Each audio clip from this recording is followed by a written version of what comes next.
गावातल्याला सर्वांना वाटतं की मी एकटीच आहे, पण त्यांना सर्वांना माहिती नाही की तुम्ही माझ्या पाठीशी आहे.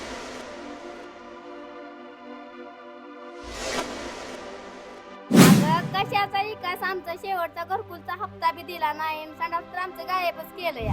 आबासाहेब, आम्हाला सांगा की कोणाकोणाच्या घरी जायचं. कधी आमच्या बाजूने बोलतंय, कधी भूषणगावच्या बाजूने बोलतंय, त्याचं तर काही कळणच राव. कळलं ना आता. मला लागा तयारीला, कोणाला काय बोलायचं नाही. काय